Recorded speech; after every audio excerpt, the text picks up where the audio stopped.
Okay, let's keep rolling. So the next thing I'm going to write is the P series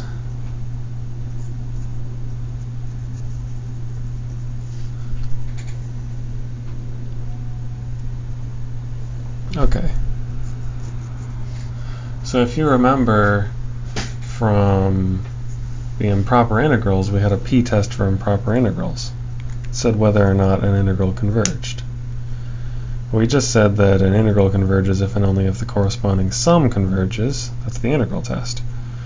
So we get a corresponding test for series that look like that. So here's the test.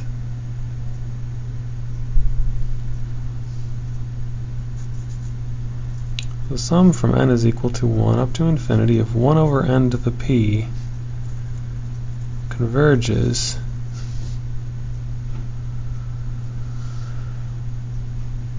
if p is bigger than 1 and it diverges otherwise.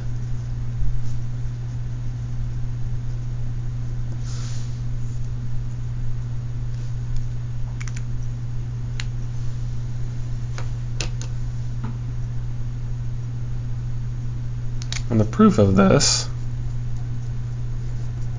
just comes from the p-test for integrals.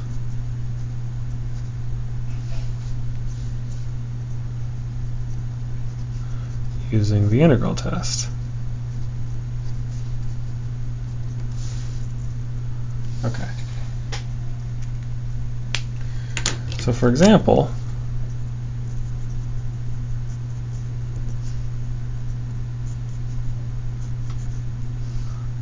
let's look at this sum, 1 over the third root of n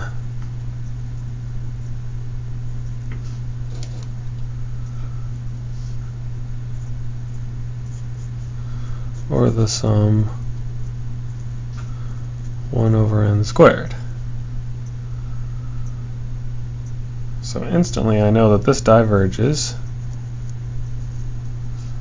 because in this case p is equal to a third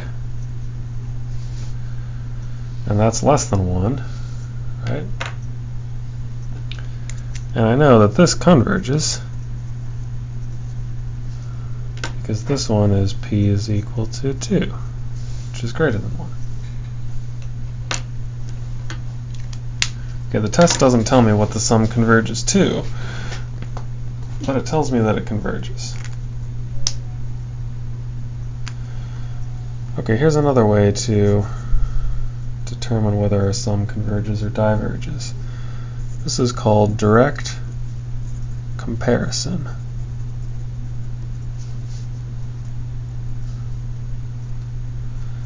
Okay, suppose that I have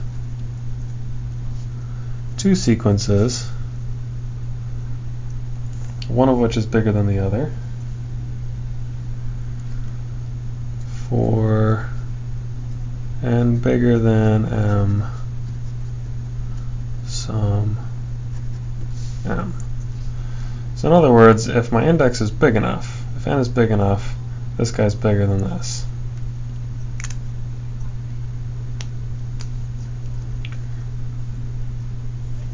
Okay, then I have if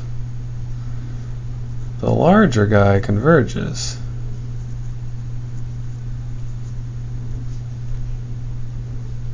then so does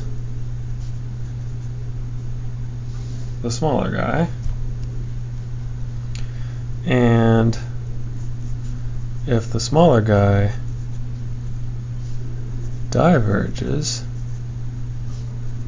so does the bigger guy, which makes sense.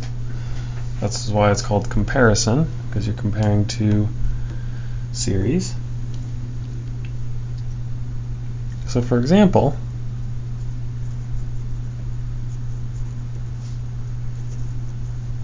suppose I want to know if this sum converges.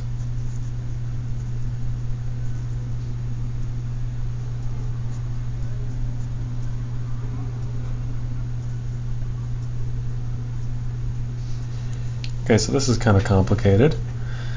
what I'm going to do is compare it. Okay? So what I'm going to do is I'm going to say 1 over root n is certainly less than 1. So 1 over root n times 3 to the n, it's got to be less than 1 over 3 to the n.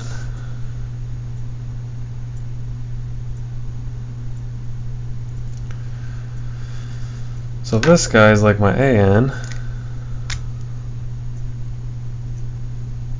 and this guy's like my bn. Okay? So look, this sum converges.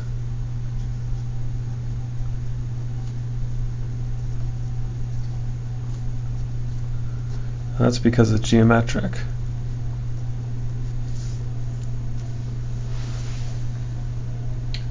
So if I know that that sum converges, then I can conclude that this guy converges because it's less. So I'm using this. Okay. So the question is, does this converge?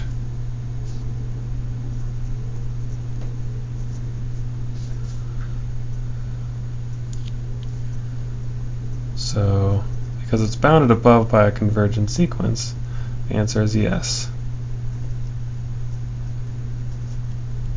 It converges by the direct comparison test. Here's another example.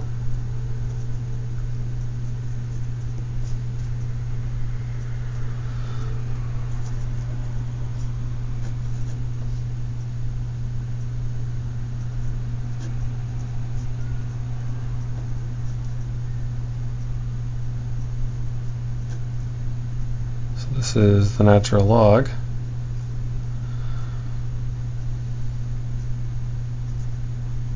I'm going to start my sum at 2.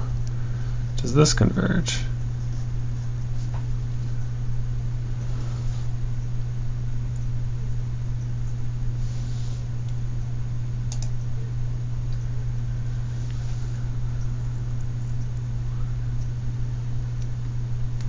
Okay, so you might try to set up a comparison, right?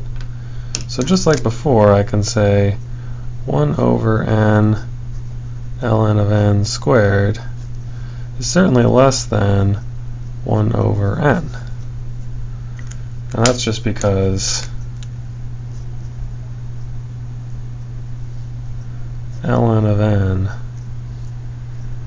is bigger than 1 when I'm starting my sum at 2.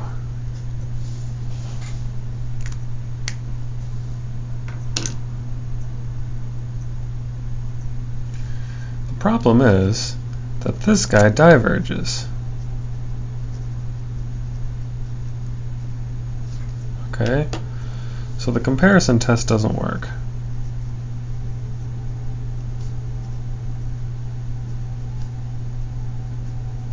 Okay? It only works if you know that if you're trying to show that it diverges, if you can bound it below, right? So if this guy diverges, then I know that this diverges. If I got this guy bounded above by a divergent sequence, I can't conclude that it diverges. Fortunately,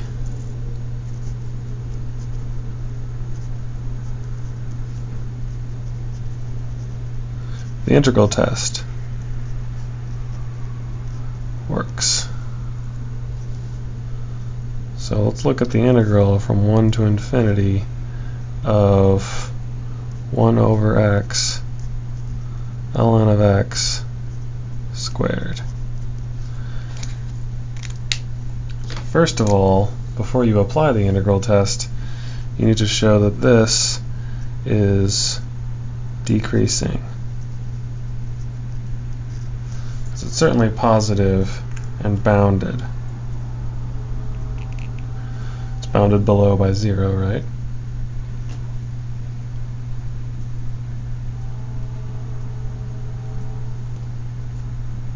And you can show that it's decreasing by taking the derivative, like we did in the last example. So if you're doing this integral, you can do a quick u substitution. U is equal to ln of x. du is 1 over x dx.